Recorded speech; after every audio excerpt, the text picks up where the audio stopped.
Hello and welcome to another episode of the Safe Schools Rainbow Roundtable. I'm your host, Dr. Dan Sheridan. This is one of America's most important television programs that explores the LGBTQ+ experience for our students and youth, educators, and families. Our mission is to educate our communities on some of the biggest issues our queer youth face. Today, we delve into a theme that holds immense significance in our educational landscape, LGBTQ+ History Month, celebrated every October. We have an incredible panel with us today, each bringing their unique perspective and expertise on the topic. They'll be sharing insights on why it's crucial for students to learn about LGBTQ+ heroes and the importance of seeing themselves reflected in history. But before we hear from them, let's set the stage. In examining LGBTQ+ history and its impact on today's education, we will have an historical overview that will take us on a journey through time. LGBTQ+ History Month is not just a month, it's a testament to the resilience, struggles, and triumphs of a community that has often been marginalized. Throughout history, there have been key events, landmark decisions, and influential figures that have shaped the narrative of LGBTQ+ rights and representation. Today, we'll journey through some of these pivotal moments to understand the roots of this commemorative month and its relevance in our schools. We will consider real-life experiences. History is not just about dates and events. It's about the people who lived through those times, their stories, their challenges, and their victories. In this segment, we'll hear real-life experiences that highlight the profound impact of LGBTQ+ History Month. From students who found solace in learning about LGBTQ+ heroes, to teachers who've witnessed the transformative power of inclusive education. These stories will shed light on why it's essential to recognize and celebrate this month. As we transition to our discussion on tools and resources available, remember that knowledge is power. With the right tools and resources, we can ensure that every student feels seen and valued. In this segment, we'll explore the myriad of tools, strategies, and educational materials available for educators and students alike. Whether you're a teacher looking to diversify your curriculum, or a student seeking resources to understand your identity better, this segment aims to empower you with actionable knowledge. And lastly, we'll gaze into the horizon with our Future Outlook segment.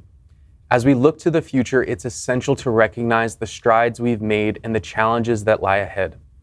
What does the future hold for LGBTQ+ History Month? How can we, as a collective educational community, ensure that the stories of LGBTQ+ heroes continue to inspire and resonate with future generations? Our panelists will share their insights on these questions and more, providing a roadmap for a more inclusive and understanding future. We thank you for joining us on this enlightening journey today. Before we dive deeper into our discussions, we have an amazing group of panelists to discuss our LGBTQ+ history and its impact on today's education. To help us with the history of LGBTQ+, this is Steve Rothaus. This award-winning journalist for the Miami Herald is a recipient of the NLGJA, the Association of LGBTQ+ Journalists Hall of Fame Award. Welcome, Steve. Thanks for joining us. Thanks very much. It's kind of interesting to me that when I started covering LGBTQ+ issues back in 1997, I didn't think of it at the time as chronicling our history. I mean, I was just covering stories on a daily basis, but then suddenly people in the community began to say, you're telling our stories and, you're keeping our history. And all these years later, I look at my work and I see going back to 1997, 98, and moments in history of our history. I started because Johnny Versace was murdered in Miami Beach in 1997, and nobody in Miami could cover the LGBTQ community that was so involved in the story. And so that's a moment in history.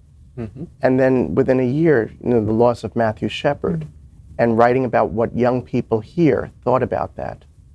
And then you take it right through to marriage in 2013, 2014, 2015, and these are all moments in our history that, it's there, it's kept, it's in an archive, you can go to the library and read these stories. But my concern is that, people don't remember, that they don't really know, or they were born afterwards. Sure. Well, we look forward to hearing what you have to say today. Thank you, Thanks. Steve. To help us with the digital and pop culture understanding of LGBTQ plus history, this is Tiffany Williams, a popular digital influencer and host of Tiffany Explains It All. Welcome, Tiffany.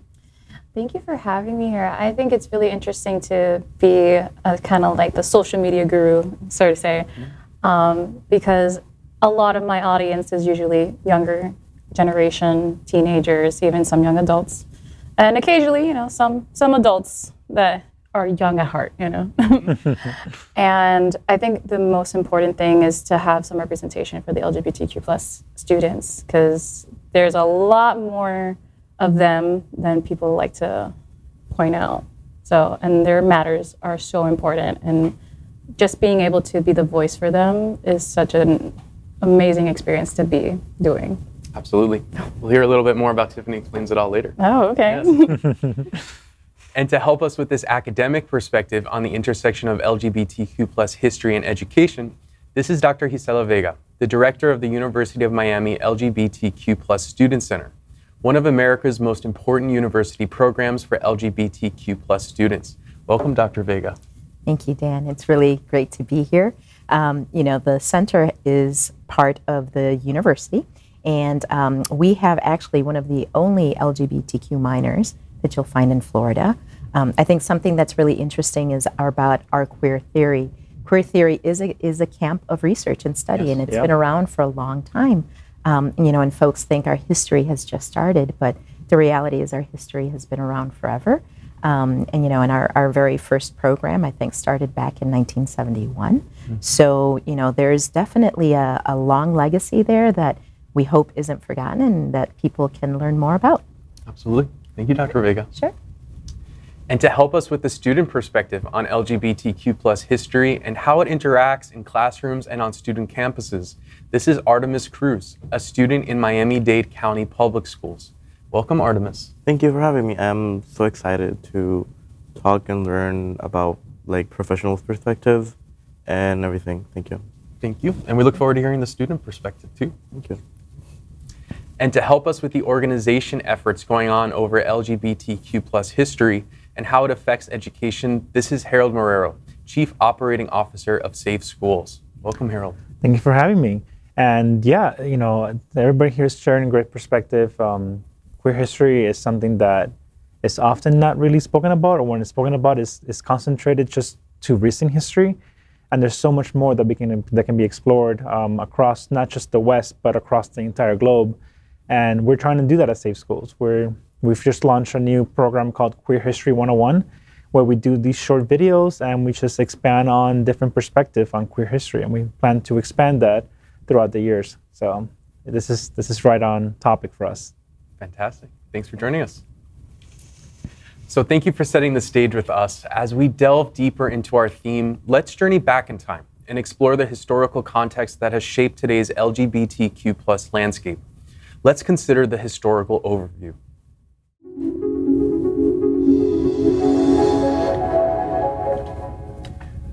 As we gaze into the horizon with our Future Outlook segment, it's essential to recognize that while history provides us with lessons and milestones, the journey for the LGBTQ plus community is far from over. The challenges faced by the community, especially our elders, are both pressing and poignant. By 2030, we anticipate that the number of LGBTQ plus adults over 50 will surge to around 7 million. Yet, as a society, we seem unprepared for this demographic shift. A staggering 1/3 of LGBTQ plus elders live at or below 200% of the federal poverty level. The fear of discrimination looms large, with many avoiding medical care or worrying about having to recloset themselves when seeking elder housing. Imagine an elder named Maria, who's lived her life openly as a lesbian. As she seeks housing in her golden years, she's confronted with the fear of having to hide her true self once again, all to ensure she has a safe place to live. Or consider James, who after years of fighting for acceptance, now fears he might outlive his savings, a concern shared by over half of LGBTQ plus elders. The emotional toll is evident. A significant number of LGBTQ plus elders grapple with loneliness, with over half concerned about the isolation that might come with age. This isolation can exacerbate mental health challenges, making them more pronounced than those faced by their heterosexual peers. And as we navigate the present, echoes of the past reverberate. The recent surge in legislative and political attacks in 2022, coupled with the concerns about the potential rollback of marriage equality rights, are stark reminders of battles fought and won. The handling of the recent monkeypox outbreak has evoked painful memories of the AIDS epidemic's stigmatization. But in this journey forward, it's crucial to remember that our community's history is diverse. While white cisgender gay men have undoubtedly played pivotal roles, the contributions of people of color, transgender individuals, and queer women have been monumental. Often, those at the intersections of race and gender, facing the brunt of discrimination, have been at the forefront of change. So my panelists, considering the challenges and the rich tapestry of our community's history, how can we ensure that our future strategies are intersectional, addressing the unique needs and challenges of every member of the LGBTQ+ community, particularly between generations? I'll just jump in really quickly. Go for it.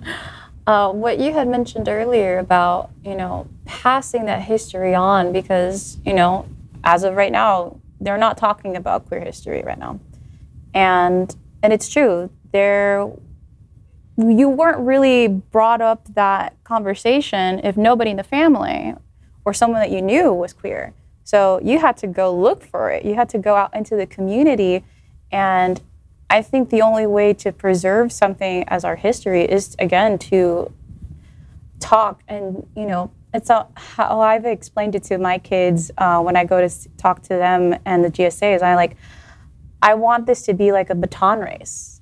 I have the baton, I'm passing it on to you, and you'll pass it on to the next one, and that's how a legacy continues, and we're only here for such a short time. And so the only thing that does stay behind is a legacy, is the cause of fighting against for what's right, and I think that's so important. And I think the youth right now are doing a great job. And I definitely would encourage, and I've heard this a lot from a lot of elder LGBTQ+ individuals. They're like, well, nobody wants to see us, they want to see the kids. And I'm like, yes, but you are just as important. Right. You're their elders. These kids, they don't have the same knowledge as you do. They don't know what life was when everyone was majority in the closet, or to have, again, somebody who was in a long-term relationship that was, same sex. And so to them, it's more normalized now, but they need to know and remember that it wasn't like that. And it's such a privilege that we get to have those things now. And then everybody's story is important. The young, the old, and in the in-between, Tiffany, you're definitely spot on with that. And I think for us, it's how do we create those spaces? Yeah. We've worked really closely with Lambda Living, which is run by our dear friend, Cindy Brown. And at the U, we've done cross-generational conversations. And I think finding spaces for us to have those with our high schools and our students, have those cross-generational conversations. I think those are important. Creating ways that are helpful to both parties, or the people that are learning in the situation. When I was over at FIU, we had a mentors program, and our mentor program partnered with Lambda Living to help move some of their elderly into the first sort of space, home that they had acquired, apartments. And that day was so beautiful because our students talked about how they felt they gained a grandparent that they never had, that they could talk to openly about who they were. And the same thing from, the elderly group were, indebted to the students who helped them move their information, but to talk to them and hear their stories. So I think we have to do a better job of finding spaces and avenues for us to have these conversations. Absolutely, yeah. And it's so important, and I tell this to a lot of my friends, that my favorite thing to do when I go on a cruise is find an elderly gay couple and just talk to them, or an elderly LGBT couple. It doesn't matter what it is. I just want to talk to them because I want to understand their history. I want to hear their experiences. I want to sit at their feet and just be like, tell me how it was. I just want to get to know you. And I feel like in our community, there's so much, and this isn't upon every community, but I think that particularly in the LGBT community, there's so much ageism that happens that people don't want to do that cross-generational conversation. And I encourage all young queer people and legacy queer people to break down that stigmatization, break down that barrier, and just take the risk to talk to somebody. Because you will learn so much from a cross-generational perspective, and it really does become even more important for us as queer people because we don't have the traditional family, system set up for us. Right. So many of these older queer individuals that exist, they don't have the same support structures that you would with a built-in family. That's why it's important for us to create these chosen families and just for us to just reach out. That's why I love Land of Living with what they do, because they do create that space for that cross-generational connection, which is very important. But you also need to go beyond our community and have allies in other communities. Absolutely. When you talk about intersectionality, you need to be able to go to, affirming churches and synagogues and other social groups and civic groups, and where you're going to find these allies and say, we need to be able to work with you to provide, if we can't do it in our own schools, where else can we provide for students to get this information, to feel safe after school? I mean, and there are places to go, and it's responsibility of groups like Safe Schools to be able to have other venues for people to be able to go and get that information, and then also to be with people who are not necessarily queer, who will be affirming also, to let them know that the world is a safe space for them. Not only some spaces are not safe. Yeah, and it was my time at Coral Gables Congregational United Church of Christ that I was exposed to a variety of cross-generational perspective on queer individuals. And I remember this one time we had a Christmas party at these two people that I call them my gay moms, because they really were just there. They're pivotal people in my upbringing and when I was coming out. And I met these two women who have been together for, how many, Eileen and Ingrid, they're like 47 years. 47 years. And I was like, it was like when the kids met you, I just sat down. I'm like, I want to know everything about you, about your history, your struggles, just how this has happened. And then I was at their wedding. They got married at the church, and it was a small wedding, but I was there, and it was such, I cannot explain how much that impacted me, and it just gave me so much hope. And it was at that queer affirming church, and that's why it's so important, like you said, to find these queer affirming spaces. And they exist. There are queer affirming synagogues, there are queer affirming churches, there are queer affirming groups all over the city, all over the United States that you can go and find people. And it really does change your life. I want to jump in a second because I know that churches have done a lot of harm to our community and to our youth, and some are in trauma, and that's understandable. They don't want to go by a church. But I think it's also important to send the message that there are places that are affirming and welcoming and will accept you just as you are. When I was coming out, I was struggling with that, and I had gone to a deacon, I'll never forget his name, John Paul Cafiero, and what he shared with me was pivotal, and it changed my whole perspective on spirituality and religion. He said, Gisela, God created you exactly how he intended you to be. So clearly there's a narrative that churches are bad, that churches will crucify you. And yes, some will.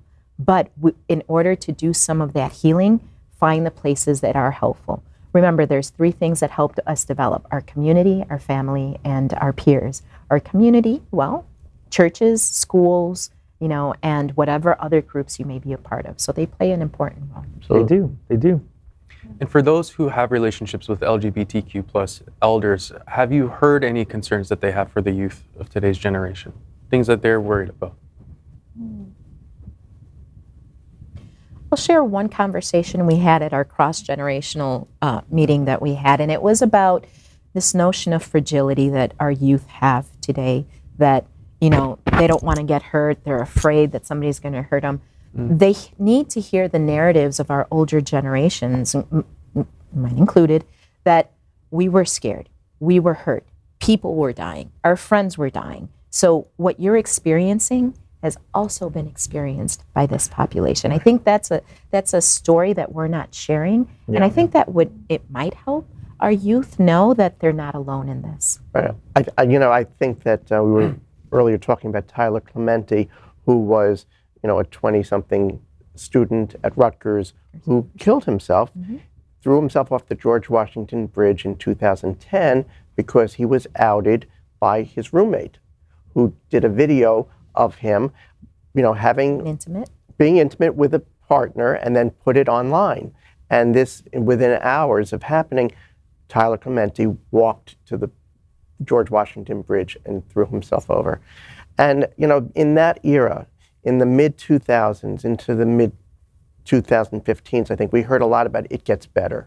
And, there was this discussion about, youth suicide. And my concern at the time was that we were actually normalizing the idea that this was an option for young people. That we were talking about it in a way in which, yes, I mean, this is something that kids do because, their lives are hard and this and that it was, for some people, an option. And I really had problems with that because there have always been, young people, for whatever reason, who, their lives were at risk. But, I'm not comfortable, I'll just say that, with the notion of making it acceptable as an option for young people. And, yes, deal with it. And there needs to be resources for kids who are on the edge of doing something. But we're stronger than that, many of us, most of us, because you look around and, there were not waves of suicides through the generations. There just weren't. Kids were always bullied. And they were always kicked out of their homes and all the things that happened. And I'm not minimizing it. I'm not saying it was easy. But we're resilient and we're strong. And that's what we should be emphasizing. And that's what you were saying. And that's why, when we talk about this, I think it's really important for us to say, yeah, it gets better, but it gets better because of who you are. And just, you are resilient, right. And you will survive this, and you'll thrive. Yeah. And it won't be easy. And such a contributing factor to suicidal ideation, suicidal attempts, completions, is profound sense of hopelessness. And I think, to Dr. Vega's point and cross-generational mentorships, having elders impart a sense of hope, having the youth be told that, I understand you. I've been through something, it's maybe different, but I've been through something similar, and this is how I dealt with it. It can make a profound impact on the youth. Right. You can have a relationship. Yes. Yeah. You can have a career. And what we've been able to show in the last 15 or 20 years is that you can have it all successfully. Sure. Yeah. Mm-hmm. Absolutely. And I think it's also an important aspect of this is that what's happening now in Florida is that we're seeing a brain drain in the queer community as queer people pack up and leave. And I understand that people are scared, and I hear this all the time. People are scared. But at the same time, I respect people's decisions. I'm not saying that is wrong. If you feel like you have to pack up your bags and go, then that is your choice. You have made a choice, and I support you. I just wish that more people would just stay and not fight the good fight, but just show up and be you in the spaces that you inhabit, because that's the only way that we are going to change it. And if you brain drain, if you leave Florida's going to get worse and worse and worse. And that is, that's what scares me, is people leaving and not people staying here to show themselves, to be themselves. Yeah. As Harvey Milk said, we have to come out. We have to be ourselves. I think to piggyback off of what you just said, that's something that I've talked to friends who are part of the community, and that same thing. They'll like, I might leave, and I'm like, again, I respect if that's what you feel like is the best option for you, then do it. If you can, then, and you have the means, the funds to do it, then do it. But there's a lot of queer youth that don't have that option, that don't have those facilities, and they're going to be left on their own if you leave. And I know it's again, when I think about it, it's almost kind of like a hero story. Like, you have to be there. Like, who's going to stand up for them if no one does? Right. You know? Where do you go? Yeah. Exactly.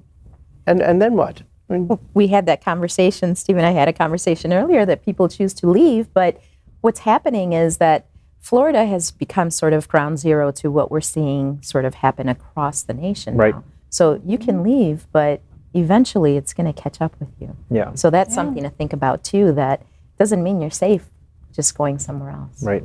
Yeah. So given everything that's going on locally, nationally, what can we do to support our queer youth? I think, honestly, and this is I feel like I really have a pulse onto the young generation, because that's something I ask them every time I see them. And it's quite interesting to see their reaction, because they're kind of like surprised. They're like, oh, but you're an organization. I'm like, yeah, but I want to hear from your mouths. What is it that you need? What are the resources? Like, tell me so I can do everything in my power to talk to my higher ups and be like, hey, this is what they need, and we need to like get on it, you know? And I really want to create this sense of like familial, like family kind of feeling, because at the end of the day, we are community, and community is not one person. It's not just one group of people. It's essentially a very large family, you know? Yeah. And we may argue, we may not see eye to eye at times, but we all have the same wants for each other. We all want you to be successful, to find love, to have, you know, a successful career, to live a long life. And, you know, whatever that may be, whether you are single or whether you want a committed relationship, or maybe down the line you want to have children, and whatever that may look like for you. And I'm trying to break the gap of organization and people. I'm like, it's great to know that your organization is popular or like people know it, but is it really helping the deep roots of the community? Yeah. Right.